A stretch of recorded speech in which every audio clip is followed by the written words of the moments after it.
welcome to NAPOD, where we provide NA speaker meetings and workshops in a podcast.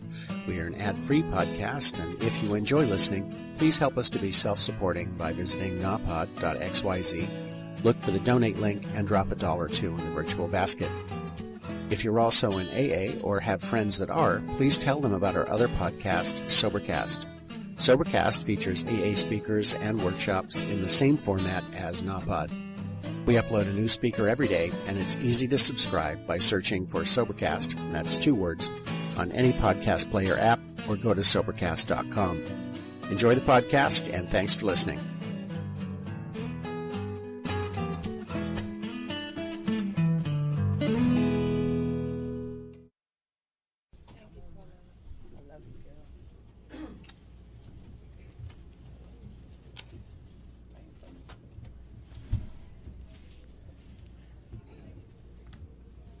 I'm an addict, recovering from the dis-ease of addiction. My name is Anntionette B.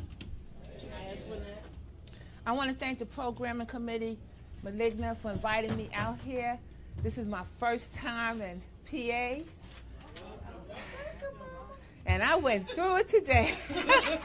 I had a really rough day. I left my luggage at the bus, inside the bus, and I had to go back and wait 5 hours. And I mean, sometimes, the lower power try to distract us from doing things, But when God got a purpose for your life, and he wants you to be somewhere, can't nobody stop it. I'm so grateful. I can't thank God enough.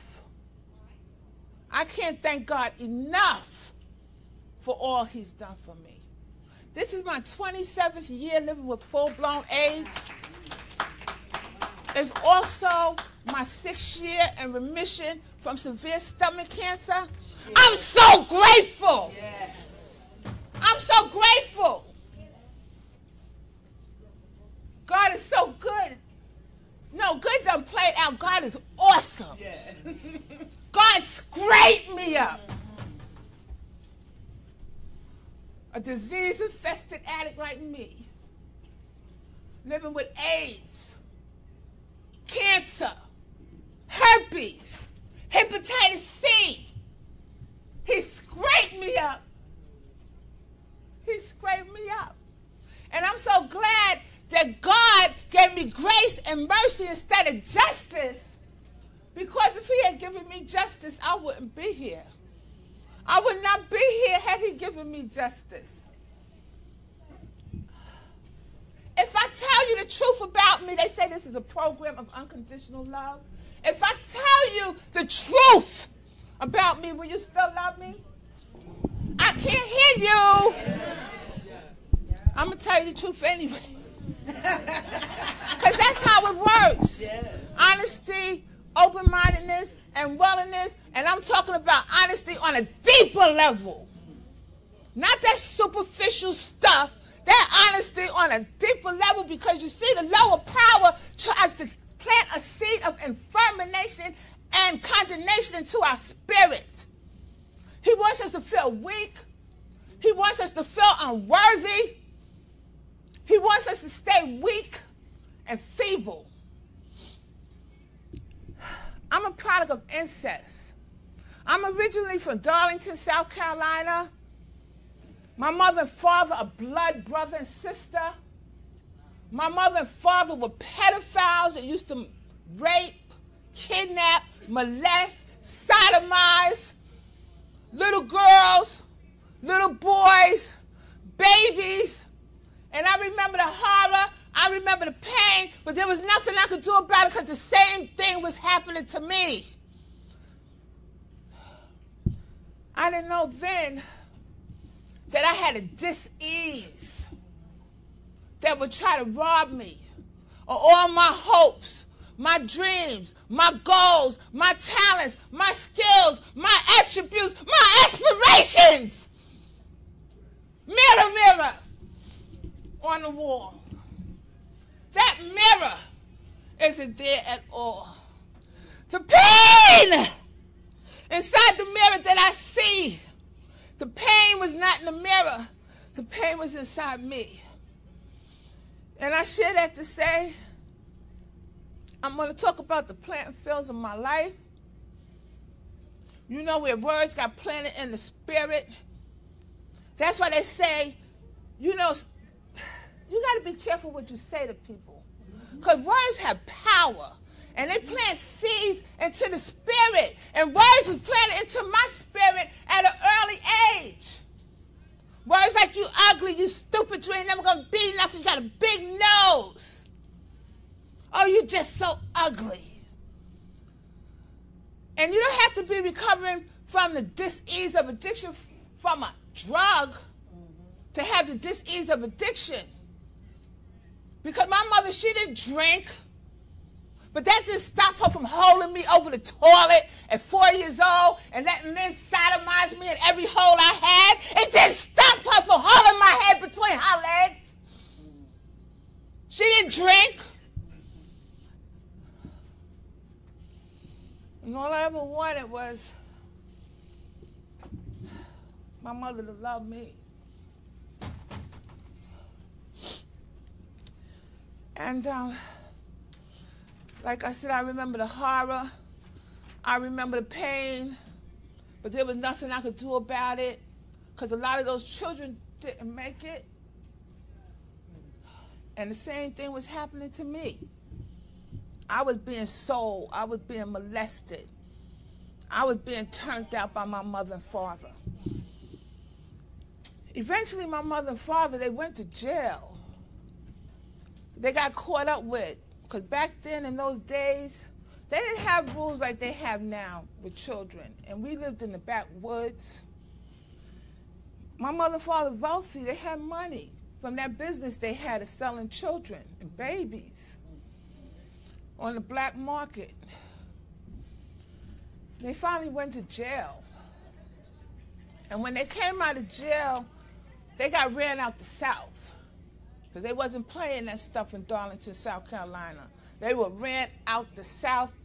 They was in papers, found out they were brother and sister. It was a big thing. And we came to New York. And when we came to New York, my mother and father disowned me. My mother and father separated. My mother remarried. I have other siblings. As a matter of fact, I'm the oldest. I have 7 brothers and 7 sisters out here. They walk past me every day in recovery and don't speak to me because I live with AIDS. So I'm telling you, just because I'm in recovery does not mean that the reality of my life has changed. It's just that I have some coping skills today to manage, cope, identify my reality.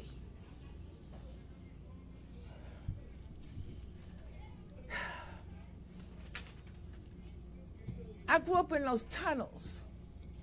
They used to call us mole people. And let me tell you something. Anything that happened to me, I try to find a blessing in it because I believe that everything happened for a reason. Because I lived in those tunnels in Manhattan. And the bums raised me. And yes, those bums, they raped me, they sold me, they passed me around. But those same bums also showed me how to survive. They showed me coping skills, how to survive, even though some of them were toxic. Because I could have been dead. They could have killed me. But they showed me where to go get free food and clothes. I didn't have that, somebody telling me to go to school. I didn't have that. Somebody telling me to wash up, showing me how to be a woman. I had to survive the best way I knew how. And like I said, back in those days, they didn't have the rules they have for children. And I always used alcohol to block out my reality because I didn't know how. I didn't have no coping skills to deal with my reality. I was always holding my head down. Couldn't look nobody in the eyes.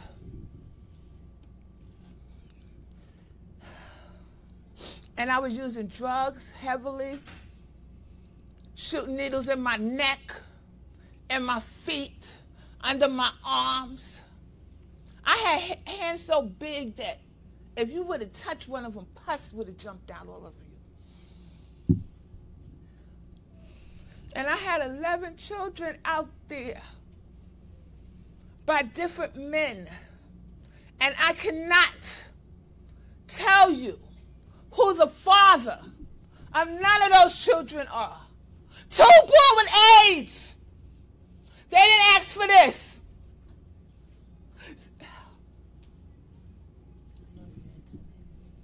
If I tell you the truth about me, will you still love me? Yes.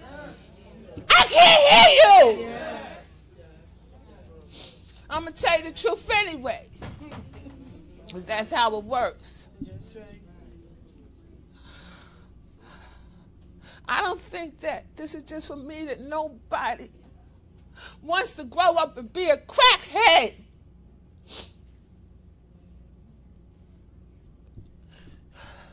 I had those 11 children by those different men, 2 born with AIDS, and I'm crying, but these are not tears of pity or sadness. This is tears of joy because I'm way ahead of this story. Because I know what God done for me. Because when I say God scraped me up, he scraped me up, a disease-infested addict with AIDS, herpes, hepatitis C, venereal warts, bugs coming out my skin. And he gave me grace and mercy. And I wanted to be like y'all. And they say, if you got some hope and you got some faith, even if it's as small as a mustard seed, and you want to stop using, you will stop using. I didn't know nothing about Narcotics Anonymous. I didn't know nothing about the rooms. I didn't know nothing about the fellowship. And the beauty of this program is the spirituality of the recovery process has nothing to do with religion. But I knew there was a God. I didn't care what you call him. I knew there was a God. I knew it was a God. And they say if you have faith, even if it's as small as a mustard seed, and you want to stop, that God will help you. Because I was tired. I was tired sticking needles in my neck and my feet, living like that, spreading AIDS. Spreading AIDS. Spreading AIDS. Spreading herpes. Spreading hepatitis C, venereal warts, all of that. I had so much stuff, I don't know what I had. So when I say that God scraped this addict up, he scraped this disease-infested addict up. He scraped me up. He just left me, he scraped me. And he stuck me up. I want to talk about being in the grips. Because, see, a lot of people, we forget about those grips. I know the dis-ease of addiction is my dysfunctional thinking, behaviors, and attitudes, but I better remember the grips, the symptoms. That when I take the first one and I put it in me, I can't stop. I can't stop. I might want to stop, but I can't stop because it got me locked. And it's a jealous drug. Crack is a jealous drug. It don't want you to have nothing but it in your life. It wants to take the focus off of everything but it. Your kids, your mother, your father, you, your money, your house. It don't want you to have nothing. Nothing. And I'm talking about being in those grips where one of my babies was coming out of me.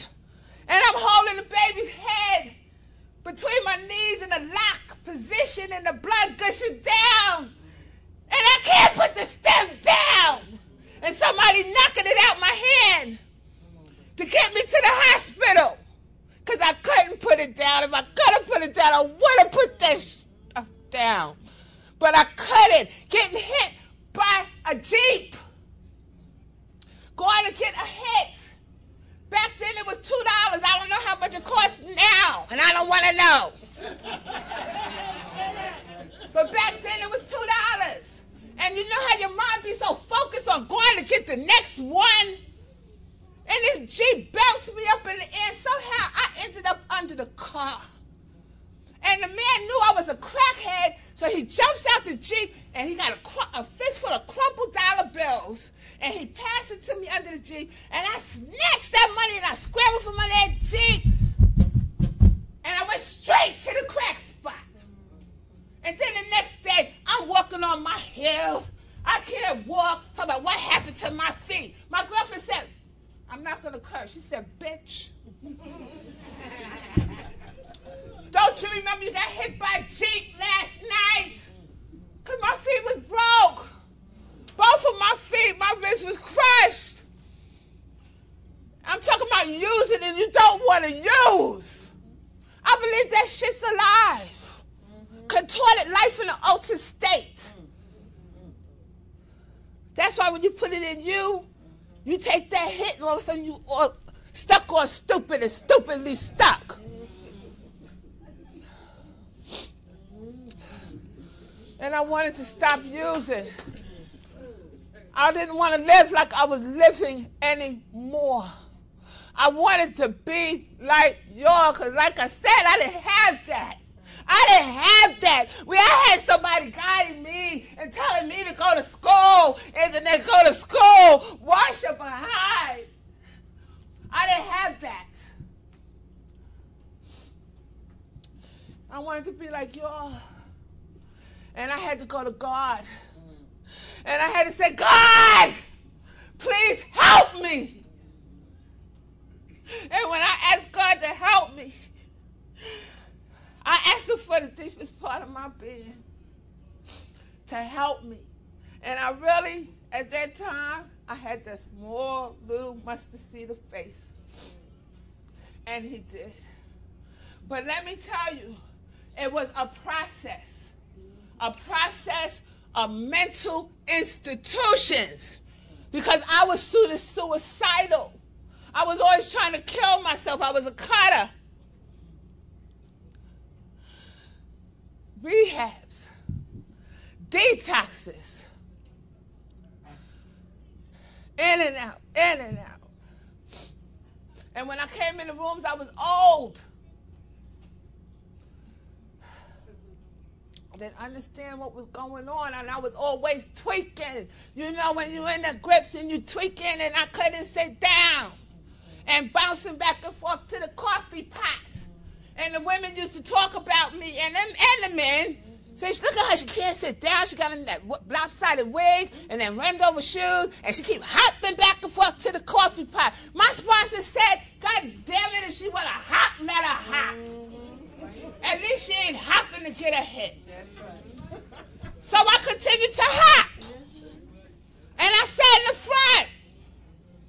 And then, you know, I was always in these toxic relationships because, see, I didn't love myself.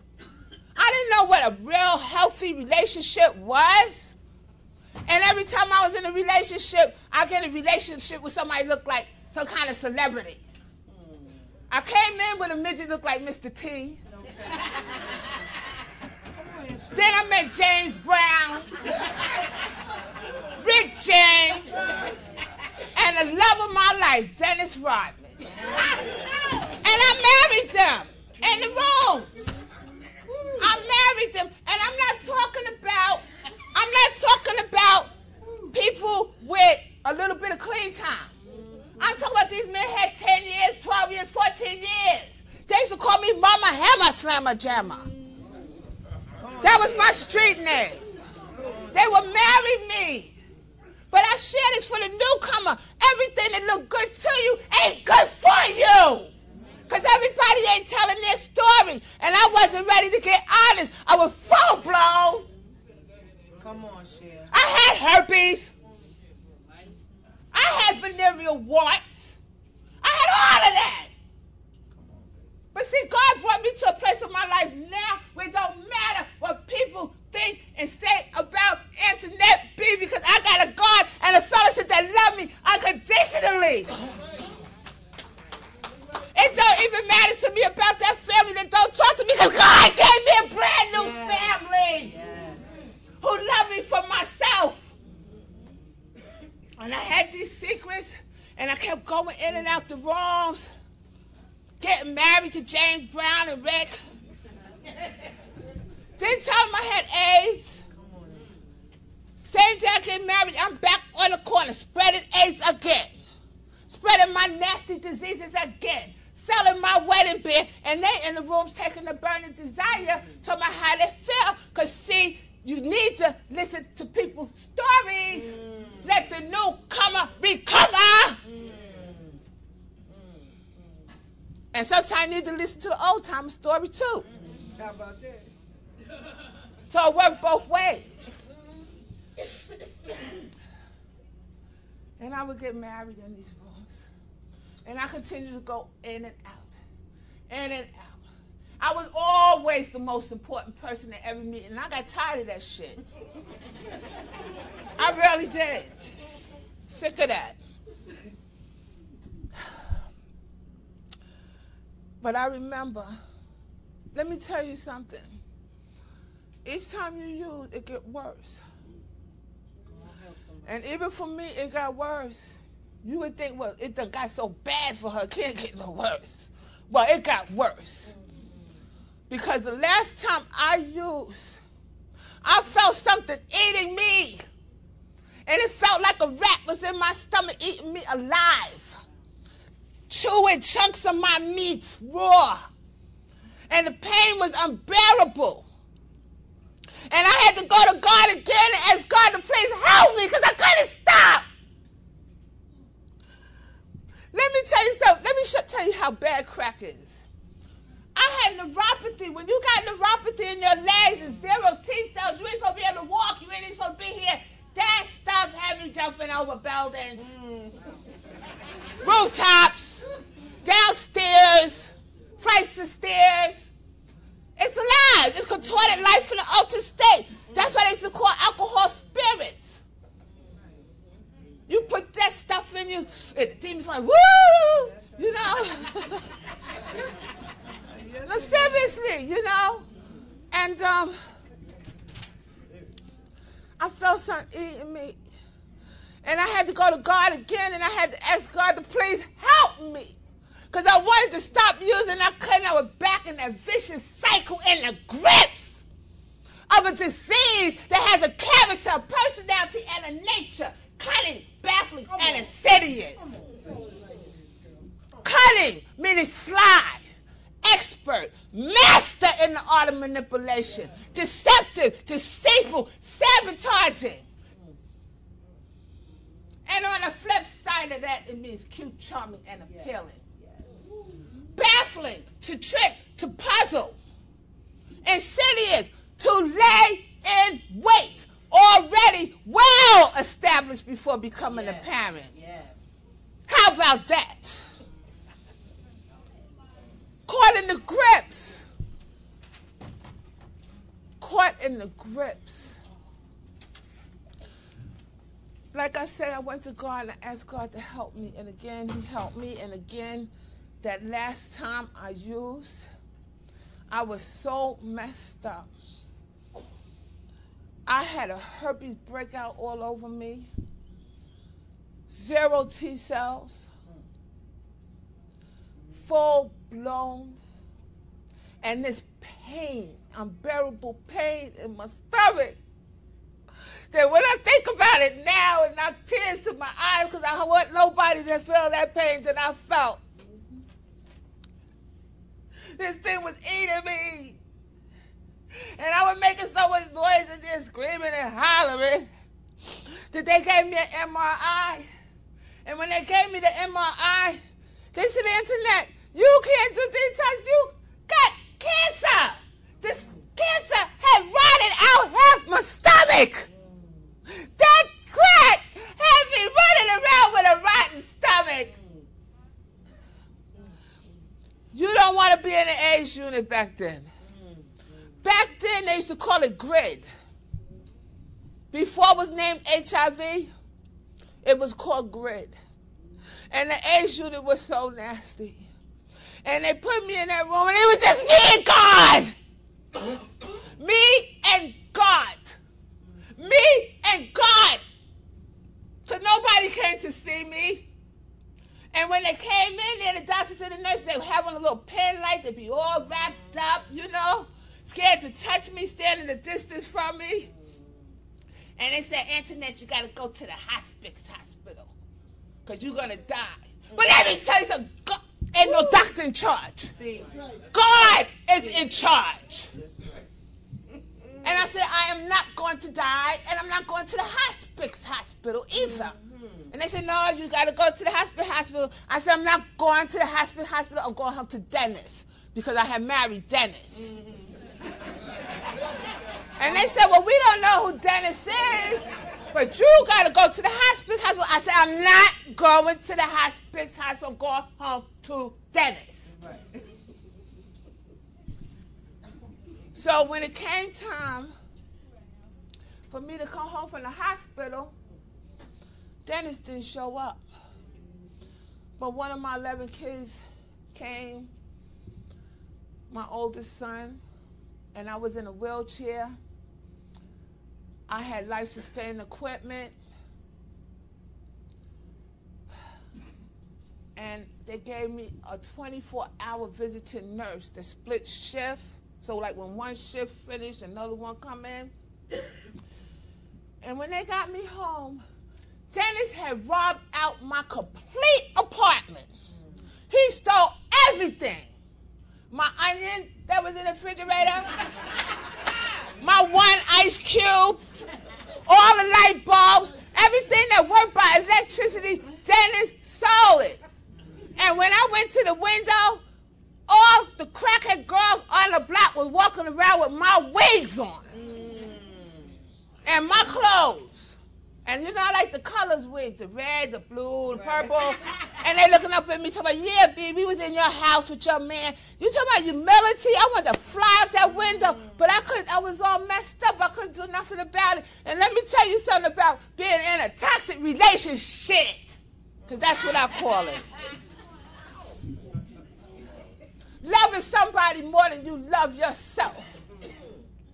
Trying to use somebody else to fill a void inside that only God could fill. Come on, Mom.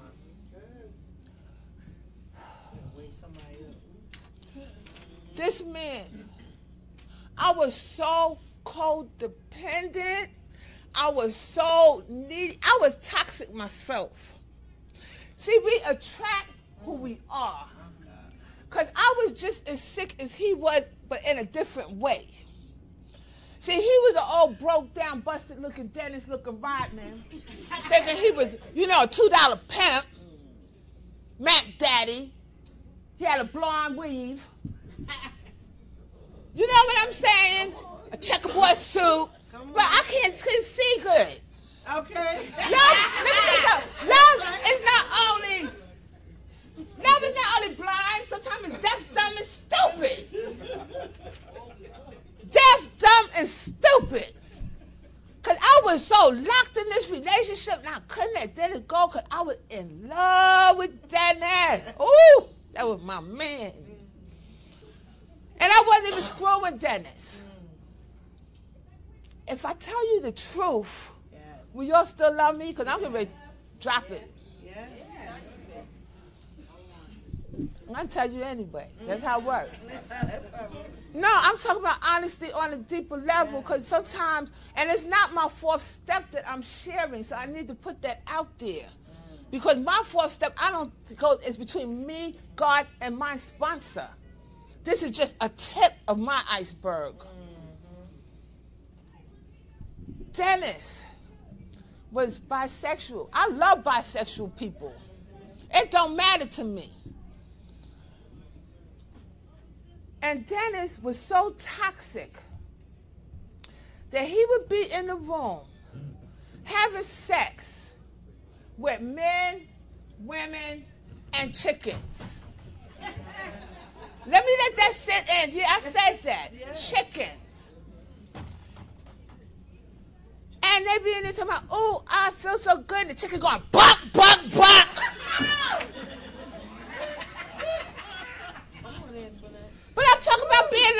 in a toxic-ass relationship. Because I was just as sick as he was. I was in there watching porn, too. And I'm jealous of the chicken. Rolling my eyes at the damn chicken. Jealous. No, I'm talking about sick. Sick as hell. Crazy as hell. Crazy. You know, sometimes you don't need the drug because it's going to come a time in your life when you're going to think some more crazy shit and do some more crazy stuff, and the drugs ain't got nothing to do with it. You're going to be like, wow, where did that crazy shit come from? It came from you. For real. Let's be real. It may not be like my story, but you know, you can identify in your own way. I'm jealous of the chicken, but I wanted to get clean. I wanted to get clean. I wanted to stop using. Our mother was all messed up, busted up, toxified, but God loves fixing broken people. He loved fixing broken people. Just because I was all messed up, you think he loved me less? I know he loved me. Whew. I wanted to stay clean. Let me tell you about how awesome Narcotics Anonymous is. Let me tell you how awesome our program is. I got on that phone and I called the 800 number. And I told them, I said, my name is Anntionette B. I've got AIDS. I got cancer. I'm on life-sustaining equipment right now. I said, but I want to stay clean. Please help me. Let me tell you how awesome my program is. Brooklyn did not have a homebound at the time. The Bronx had a homebound committee. People from another area of New York. And they said, Anntionette, they said, we'll bring you a meeting. How many days a week? Do you want a meeting? And I said, I'm all messed up. I said, but I don't have nothing airborne you could catch. And I got a man in here running out using, but I want to stay clean. And when y'all come 4 times a week, do you know that they came out for me for 2.5 years? Through the rain, through the snow, through the sleet, and brought me a meeting. The Homebound Committee. Narcotics Anonymous is awesome. Then it gets better. When Brooklyn, because I live in Brooklyn, when Brooklyn found out that I was so sick, they didn't have their homebound. They decided they got together. This is one of the people who originated right here, Kathy M., and I love her to death. And they started a homebound in Brooklyn. Then Brooklyn came out. Then I wanted to celebrate my first year. They made it possible for me to celebrate my first year in my house. And they came from all over. They came from all the boroughs. And I had Narcotics Anonymous' very first homebound anniversary sanctioned by Narcotics Anonymous. When it's sanctioned by Narcotics Anonymous, that means it could go on the meeting list. And it could be announced in the meeting that it's a homebound meeting. Our program is awesome. And I need to tell you, they didn't just bring me a meeting. I never shared nowhere without talking about service. Because I have step 1 through 12 in my life. And once you go through step 1 to 12, you know it's all about service. We must give back what was so freely given to us. We must give it back. I can't thank God enough for all he has done for me. And I know he didn't bring me all the way to PA to say psych. He came, he brought me here to spread the message of hope and tell you about the Homebound Committee, because we have members who are dying.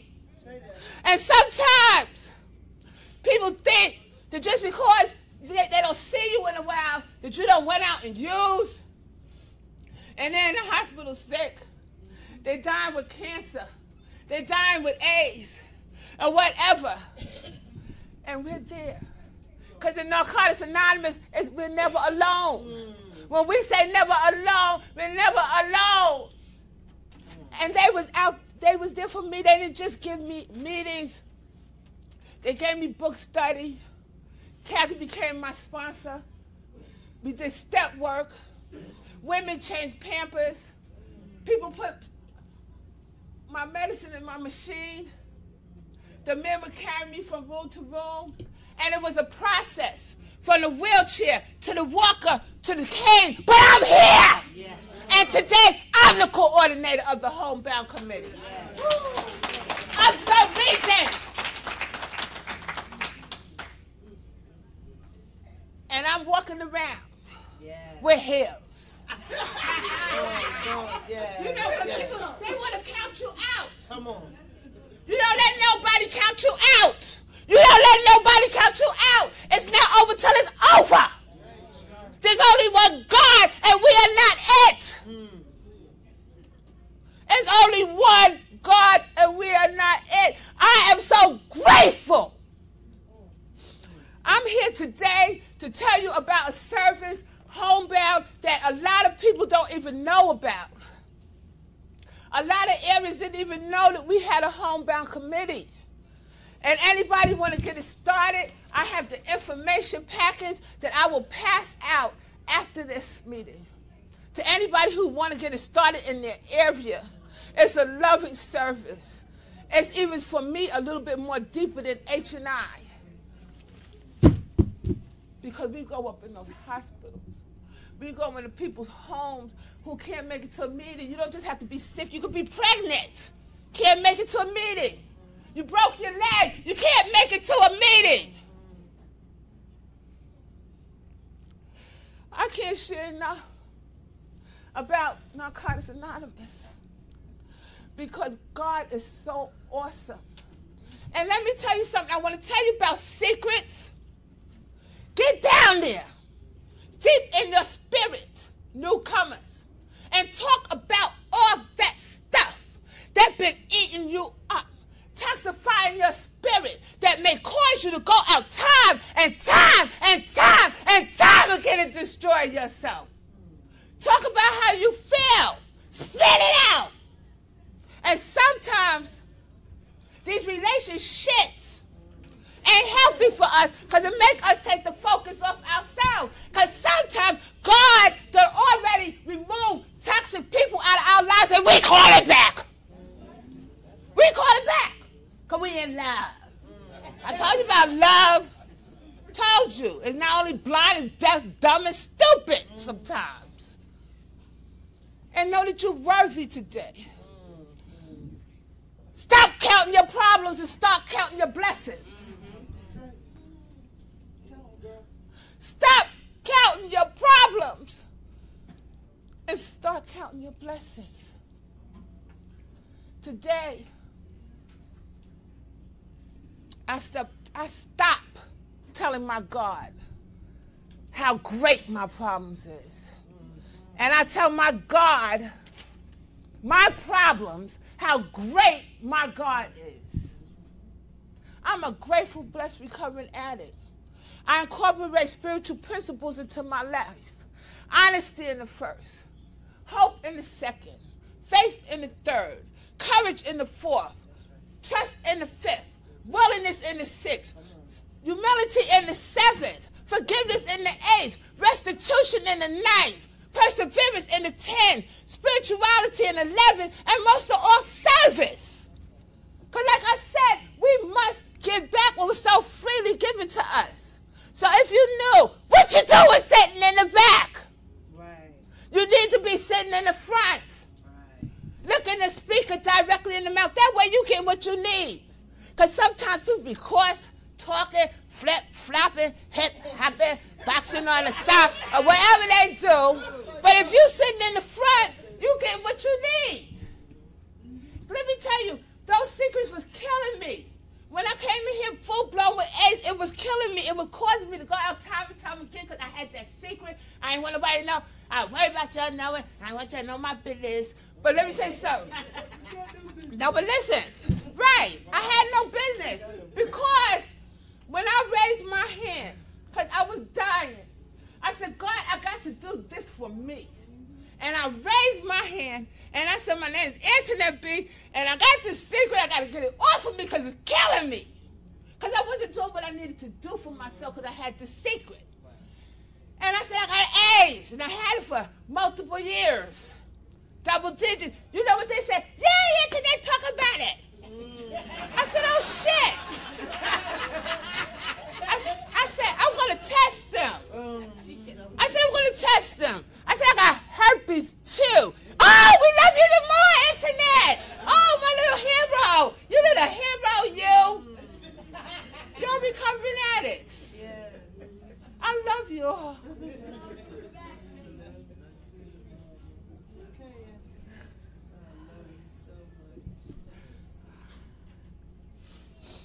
Without you, there's no me. Without you, there's no me. I want to thank you all because, like I said, you know it's a process for me to get my kids back in my life. I have 2 born with AIDS. I'm still learning this process, you know, because, you know, I know God has forgiven me. God allows U-turns. And I turned my life around. Because God showed me through y'all and the love and the hope of this fellowship. And he gave me another chance to live. And I want to give back what was so freely given to me. And no matter what,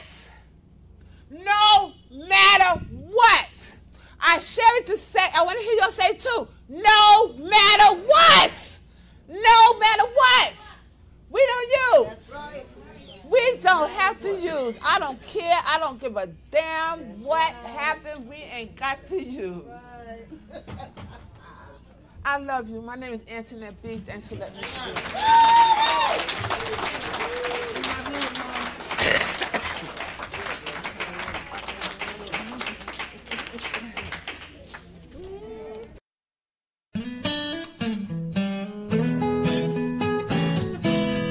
Thank you for listening. I hope you enjoyed the podcast.